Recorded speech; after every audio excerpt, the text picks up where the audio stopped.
साथियों, आजकल बहुत चर्चा एलपीजी को लेकर हो रही है। कुछ लोग हैं जो पैनिक क्रिएट करने का प्रयास कर रहे हैं, अपना एजेंडा चलाना चाहते हैं।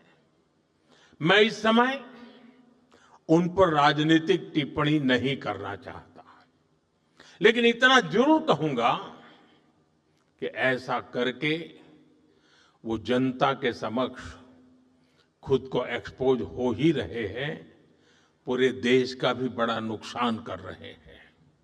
साथियों, आज युद्ध से जो ये वैश्विक संकट आया है, उसके प्रभाव से कोई देश अछूता नहीं है।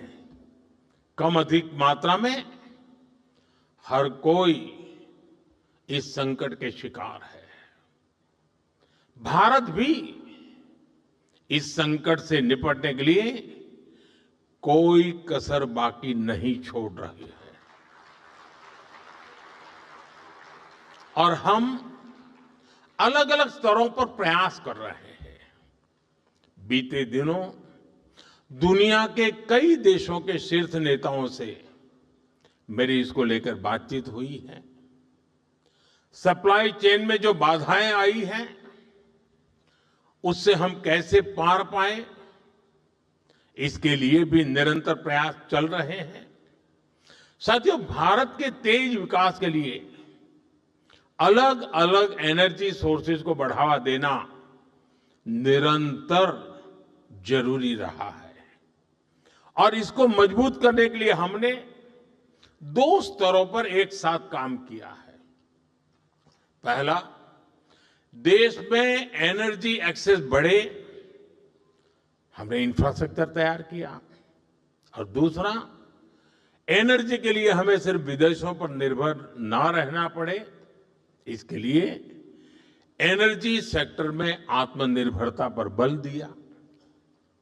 अब मैं आपको गैस सेक्टर के ही कुछ आंकड़े देता हूं।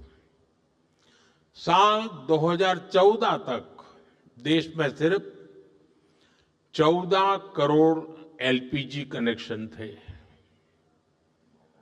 यानी देश के करीब करीब आधे परिवारों के पास ही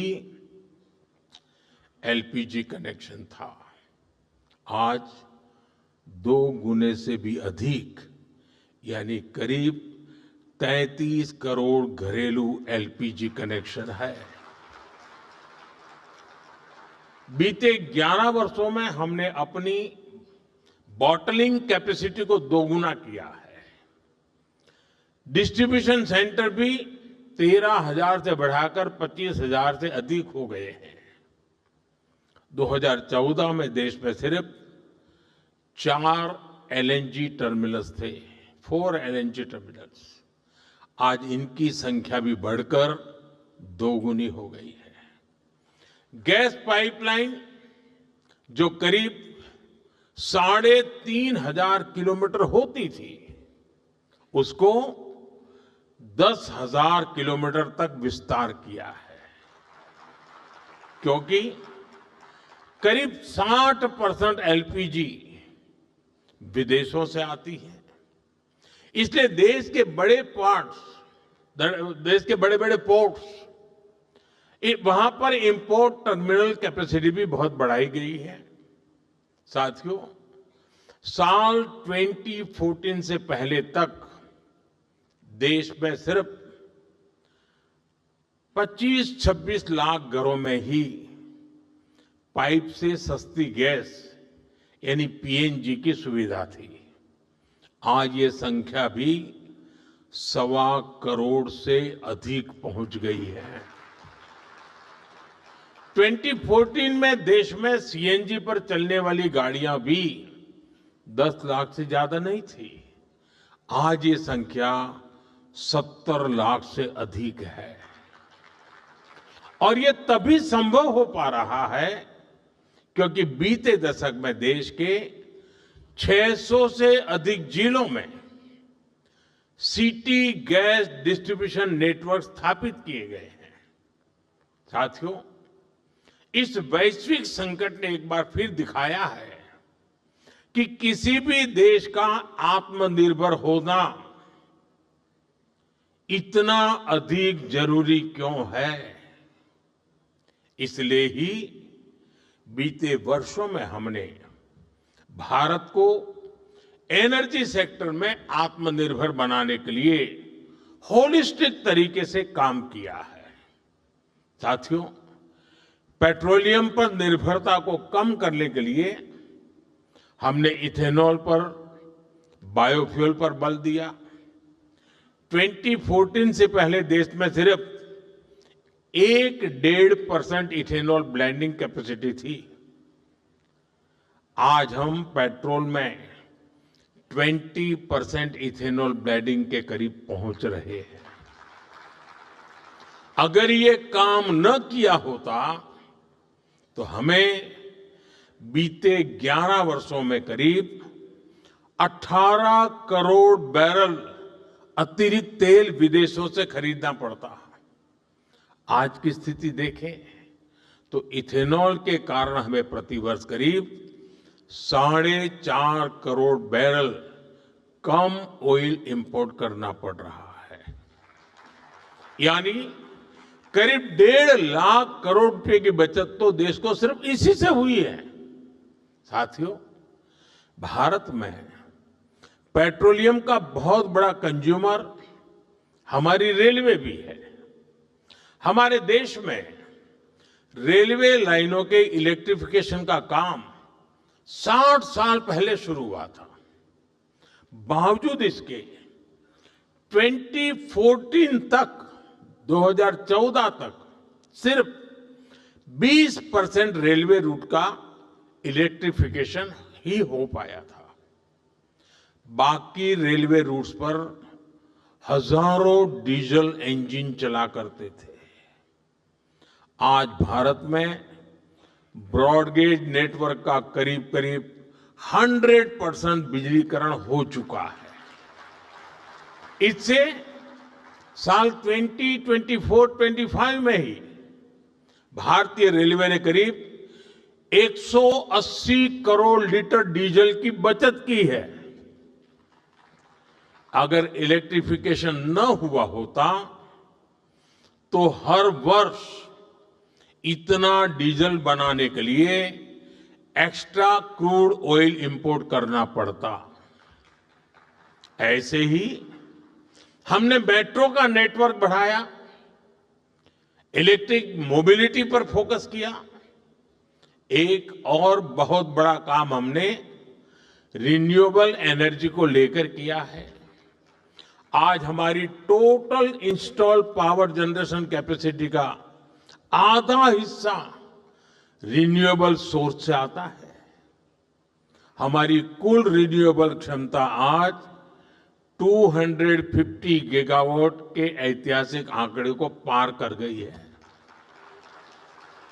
आप सोचिए, साल 2014 में भारत की सोलर पावर कैपेसिटी सिर्फ 2 गीगावाट थी।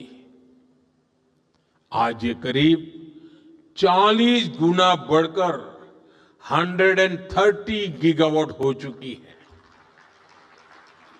घरेलू उपयोग में गैस के अलावा बिजली अधिक से अधिक काम आए, इसके लिए पीएम सूर्यघर मुफ्त बिजली योजना लागू की गई है। अभी तक इस स्कीम के तहत करीब 30 लाख परिवारों ने रूफटॉप सोलर लगाए हैं। साथियों, इसके अलावा हमने गोवर्धन स्कीम पर भी काम किया। इसके तहत कॉम्प्रेस्ड बायोगैस बनाने पर काम किया गया। अभी तक देश में 100 से अधिक प्लांट चालू हो चुके हैं और 600 से ज्यादा पर काम चल रहा है। साथियों, पेट्रोल डीजल के क्षेत्र में हमने कैपेसिटी बिल्डिंग की दिशा में भी व्यापक प्रयास किया है। 2014 से पहले भारत के पास स्ट्रेटेजिक पेट्रोलियम रिजर्व यानी संकट के समय कच्चा तेल स्टोर करने की कैपेसिटी ना के बराबर थी। आज हमारे पास 50 लाख टन से अधिक का स्ट्रैटेजिक पेट्रोलियम रिजर्व है और इससे भी अधिक कैपेसिटी पर काम चल रहा है। बीते दशक में अपनी रिफाइनिंग कैपेसिटी में भी हमने सालाना 40 मिलियन टन से अधिक की वृद्धि की है। तभी भारत आज दुनिया के सबसे बड़े रिफाइनिंग हब्स में से एक बन चुका है। यानी आप अंदाजा लगा सकते हैं कि हम भारत को आत्मनिर्भर बनाने के लिए कितने बड़े पैमाने पर और कितनी बड़ी दिशाओं में काम कर रहे हैं। ये युद्ध की वजह से जो संकट बना है उसका मुकाबला भी हम जरूर कर पाएंगे। मेरा 140 करोड़ देशवासियों पर पूरा भरोसा है। जैसे एक साथ संगठित होकर कोविड के संकट से हमने देश को बाहर निकाला था, उसी प्रकार हम इस वैश्विक संकट को भी पार कर लेंगे। और मैं फिर दोहराऊंगा, जहां तक सरकार का प्रश्न है, हम किसी भी प्रकार के प्रयत्न या प्रयास में कोई कमी नहीं आने देंगे। हमारे हर निर्णय में जनता का हित सर्वोपरि रहेगा। साथियों, यूक्रेन युद्ध से लेकर आज तक हमने देखा है कि कैसे इसका प्रभाव वैश्विक मार्केट से लेकर दुनिया के नागरिकों पर पड़ता रहा है। लेकिन भारत सरकार का हमेशा से हर संभव प्रयास रहा है कि युद्ध से बनी परिस्थितियों का बोझ भारत के नागरिकों पर न पड़े। और जब रूस यूक्रेन का संकट बढ़ा था तो उस कालखंड में फर्टिलाइजर की कीमतें आसमान छूने लगी थी। इसके बावजूद यूरिया की जो बोरी अंतर्राष्ट्रीय बाजार में 3,000 रुपये में मिल रही थी, वो हमने अपने किसानों को सिर्फ 300 रुपये में दी थी। दुनिया में 3,000 रुपया चलता था, हमारे देश में 300 रुपये में दिया जाता था। इस बार भी हमारा हर संभव प्रयास होगा कि देश के किसान, देश के नागरिकों के जीवन पर युद्ध का कम से कम प्रभाव पड़े। साथियों, आज के इस अहम समय में, आज इस मंच से मैं राज्य सरकारों से भी एक अनुरोध है। ये जरूरी है कि कालाबाजारी न हो, अफवाहें न फैले। इसलिए स्थिति की गंभीरता से मॉनिटरिंग आवश्यक है। जो कालाबाजारी कर रहे हो, उनके खिलाफ बड़े एक्शन भी होने चाहिए।